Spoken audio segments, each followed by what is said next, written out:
about the North Star.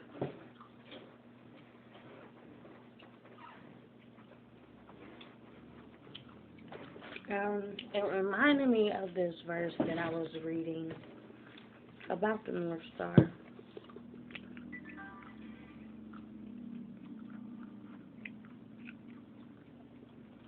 Um, so he said, "What's your North Star?" So you know in the Bible where it talks about the three wise men and how they followed the star to its destination. When they seen the star above their destination, that's how they know they've reached. Um, they made it to where they were going. So the question was, what is your North Star? A North Star, if you looking at it in that perspective, is more so of, what are you aiming for? Where is your North Star in life? If you can just map it out right here, where is your North Star in life? What are you aiming for? What destination are you looking towards or looking forward to?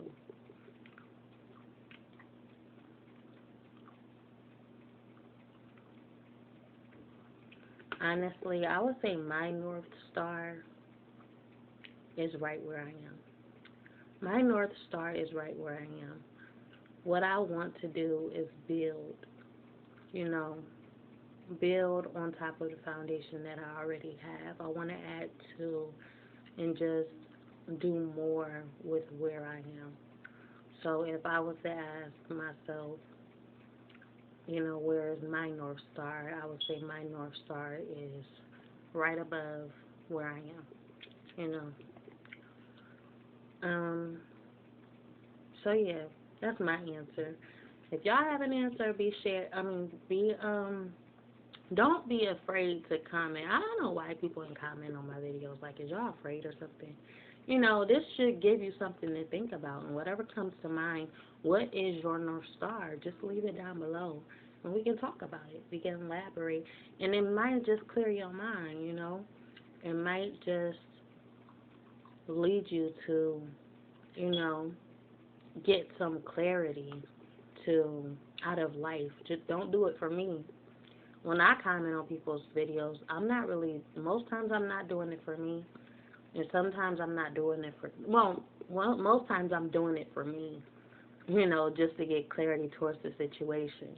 So when you leave a comment for that person or like myself or anybody, we're very appreciative that you're listening. But at the same time, I'm more so trying to help you and support you in the same way that you're supporting me. So when you leave a comment, you're getting clarity and you're basically alerting me or alarming me that, they um they know this or they know that or they actually, they're on the right path and your comment could help me, kind of get some clarity as well.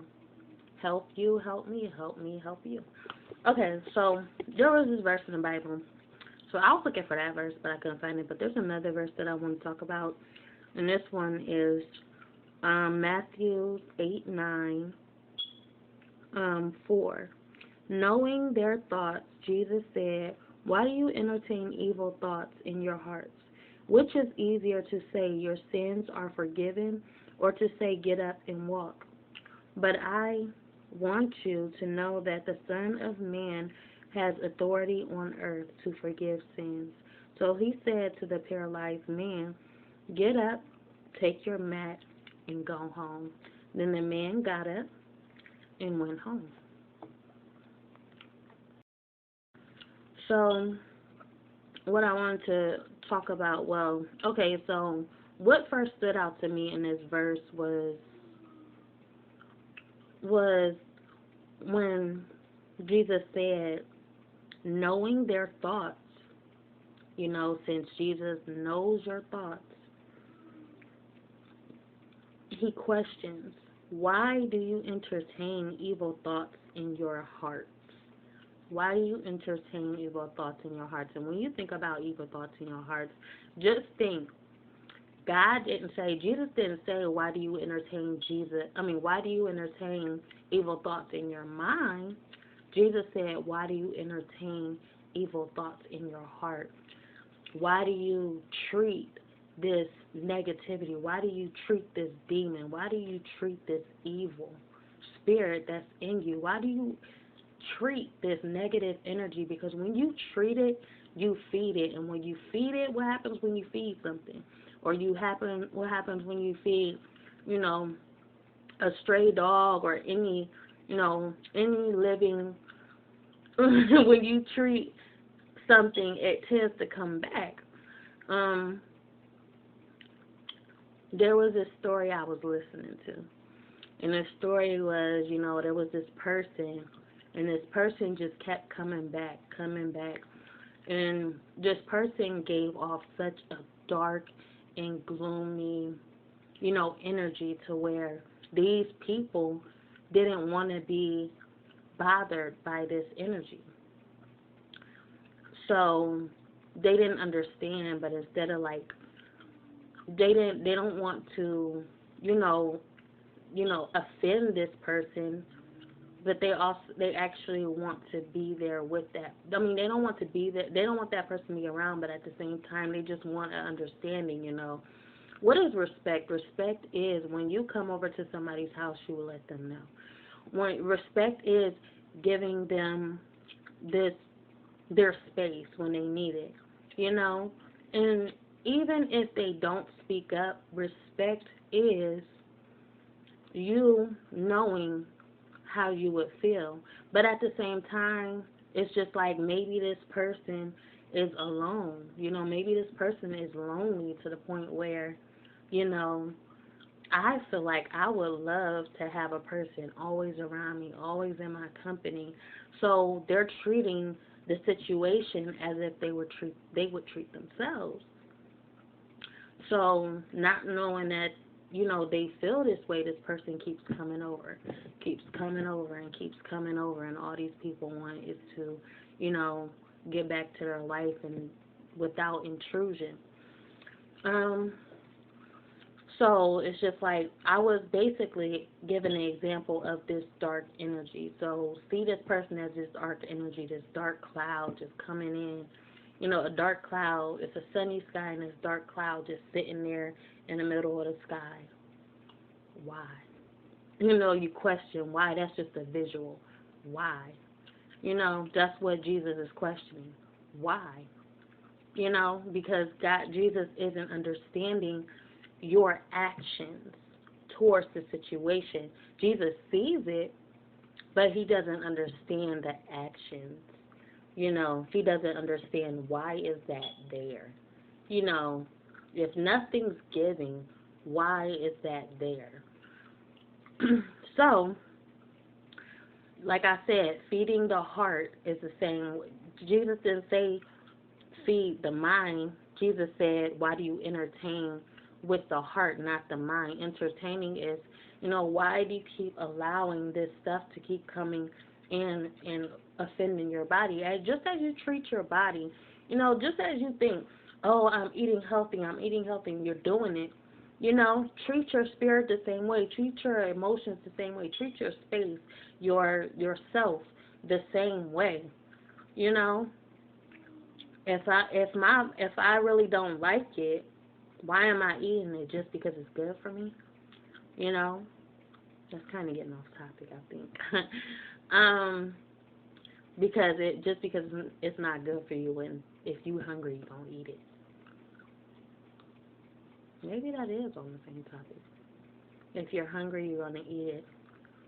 So basically, it's this craving inside of them, that they don't understand, but when they eat it and they take it in, it's good.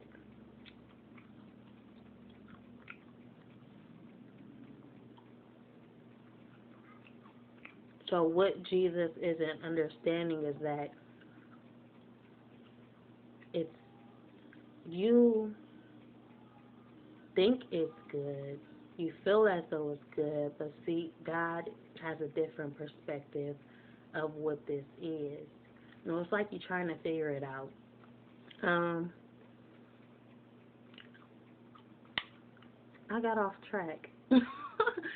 um, so yeah, it's just like, let's get back on track. Okay, so it's something. Sometimes we don't know it's bad for us. Sometimes you don't notice because it's a lot of people that just don't think that same way. It's not obvious. It's not clear as day. It's not right here. Standing in front of our face. And sometimes it takes a lot of time to, figure out the situation to, it's like a needle in a haystack or a piece of something that you need in a stack of pins and needles. You need something right there, but in order to get to it, all these pins and needles is kind of preventing you from getting to it because this hurts, that hurts, and if I put my arm through it, I'm going to get hurt. I'm going to come out with a whole bunch of stabs in my arm. So it's kind of preventing me to get to what needs to be taken, and I feel like that's more so of, close to, like if you were to explain it in that way, it would make a lot of sense. Oh, but anyway, okay, so something that just like I said, I'm not a teacher. I'm a teacher. I'm not a teacher, I'm a student, you know. But I'm trying to, as you understand, I understand. Okay, so it starts from the heart, you know. So just try to figure out what is it, that's keeping you down. Um, so the man is laying in the bed and he can't get up because there's so much clouding his judgment, there's so much, going on. And it's like sometimes you gotta just overrule the body. Sometimes you gotta just do it. Sometimes you just gotta get to it. Why is you allowing these evil thoughts to entertain your body? Because the more you allow something to entertain your body, the more your body is not going to want to get up. So the best thing to do is sometimes it's just best not to entertain a situation. Don't encourage, the situation. You gotta treat yourself with discipline. So Jesus is like, get up. And this man got up. And you go from there. Which is easier to say, your sins are forgiven. It's easy for me to sit here and say, oh, your sins are forgiven. Will that give you the encouragement for you to get up? Will you get up then if I just sit here and say, oh, you're forgiven? That makes life a lot easier, huh? Get up and walk. Or to say, get up and walk. So to say, get up and walk, you don't know if you're forgiven. But I say, get up and walk, not knowing. Trust the process. Trust the journey. Even if you don't know, continue on living and continue on doing what you got to do. Because, either way, you have to live your life. Your life doesn't live with you. Without. You have to live your life. Your life can't be lived by no one else but you. The longer you stay in this bed and entertain these evil thoughts with your heart, the more decompressed you are to the earth itself, to where you're just a force, accepting all of this pressure. And you're not doing nothing. It's like, you laying there and something just keeps, smashing you and smashing you, and you just feel like you can't fight back. But you're not dead yet. So get up. So God said, I want you to know that the Son of Man has authority on earth. The Son of Man, I'm saying to you, you are the Son of Man and you have authority on the earth. You have authority, so use this authority. Get up. Stand up for yourself right now. How can I believe in you? How can you believe if you don't believe in yourself? You know? You can still believe in yourself and believe in me. Because believing in the Son of Man is believing in the Son of God. Who am I without you? You are my creation. If you don't believe in yourself, then what did I create? What is my creation? And know that the Son of Man has authority on the earth to forgive sins. So he said to the paralyzed man, get up, take your mat, and go home. Don't worry about if I've forgiven you. You have to forgive yourself first, because when you forgive yourself first, it makes it easier to me to forgive you, because now that you have clarity, now I can get to whatever it is that is bothering you. Just like I said, that thing in a haystack, in a stack of pins and needles. I can't get to that if you're making it painful for me to get to that. Whatever's inside your heart, it's all of this, all of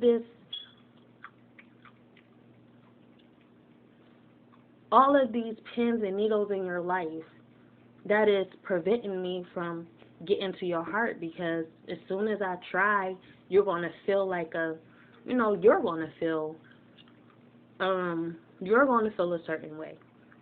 I may have you reach out, but you will feel the pain, and you will feel like I'm hurting you, But all I'm trying to do is, together we are trying to get this thing that is hurting the both of us, so that we can have a clean slate to our relationship. So yeah.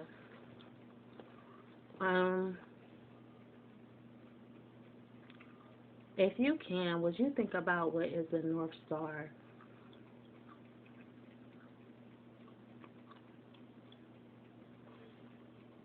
When it comes to your faith in God?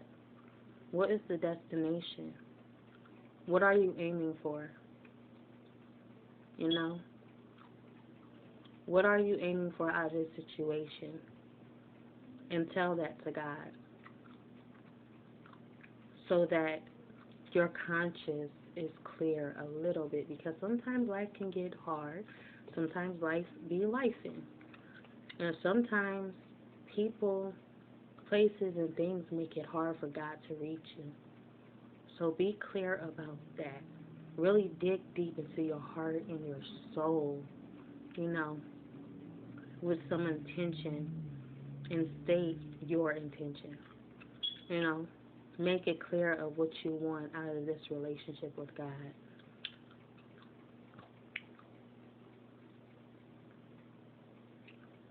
Yeah. What's your North Star? In any situation you're going through, relationship with God, your North Star in life itself, your North Star with self, with anything you got going on right now in this moment. What is your North Star? Peace.